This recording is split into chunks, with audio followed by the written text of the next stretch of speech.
Il-poplu Malti Wawċi jistħuqlu kwalità ta' ħajja aħjar f'kull aspett.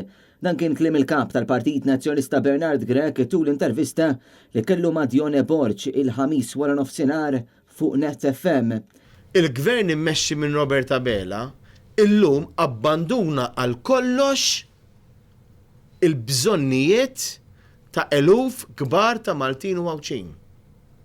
Fil-waqt illi ikun hemm min sejjer tajjeb, hemm eluf kbar illi kull ġurnata qed insibuha aktar diffiċli. U għalhekk hemm bżonn investiment bis-serjetà, għalhekk hemm bżonn li nifhmu li l-kwalità tal-ħajja mhix biss il-flus, imma kif tgħix. Bernard Grek qal il-kwalità tal-ħajja parti li tħares lejn dawk li qed jgħixu f'riskju ta' faqar, hemm temi oħra li mmarkaw il-kwalità tal-ħajja u għalenka l-fatt fuq kif pajjiżna hemm nuqqas ta' investiment fuq l-infrastruttura u anki fl-edukazzjoni e kif ukoll rajna fl-aħħar ġimgħat kif il-Gvern Laburista naqqas l-ammont ta' fondi b'1.1 miljun euro l-Università ta' Malta. Jekk inħarsu lejn l-ambjent, jekk inħarsu lejn iż-żamma tal-pajjiż ukoll, mhux biss l-ambjent rurali li dejjem ninsistu fuq, ma kif dejjem anke ninsisti l-ambjent urban, it-toroq tagħna, l-bankini tagħna, il-ġonna tagħna. Ħarsu lejn iż-żamma. L-edukazzjoni. Irid jiffranka mill-edukazzjoni ta' wliedna u mbagħad jonfoq u jaħli l-flus fuq ħadd ieħor.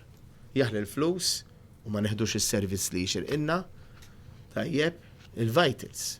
Bernard Grek qal li l-Gvern li ilu jisraq il-poplu għal diversi snin fil-kontijiet tad-dawl u l-ilma u għatenna li l-Partit Nazzjonista se jibqa' jwiegħed li jagħti lura dan is-serq li sar fil-kontijiet tad-dawl u l-ilma.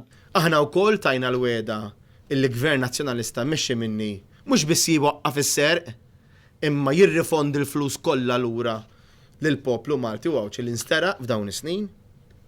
Imma wkoll se nkomplu naraw kif nistgħu nkunu issa b'mod jew ieħor ta' pressjoni b'azzjonijiet illi għandna obbligu dmiru dritt li nieħdu bħala Partit Nazzjonalista. Għaliex?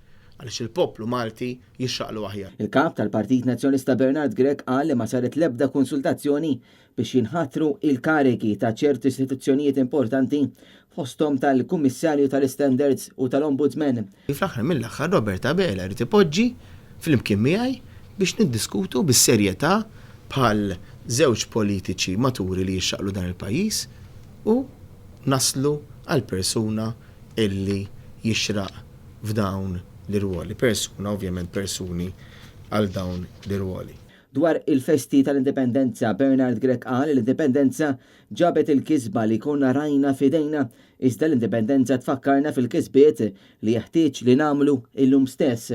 U rimarka li għal-kemm se nkunu niċċelebraw 58 sena ta' Malta indipendenti, it-tema ta' din is-sena se tkun iffukata wkoll fuq kif kulħadd jistħoqlu kwalità ta' ħajja aħjar. Se nkunu qegħdin nfakru, nkunu qegħdin niċċelebraw ma' wkoll, se nkunu qegħdin nkomplu nimbuttaw il-qoddim dak li llum il-poplu Malti Wawċi qed jitkellem dwaru. Il-bżonn ta' kwalità ta' ħajja aħjar għal kull Malti għal kull Awċi.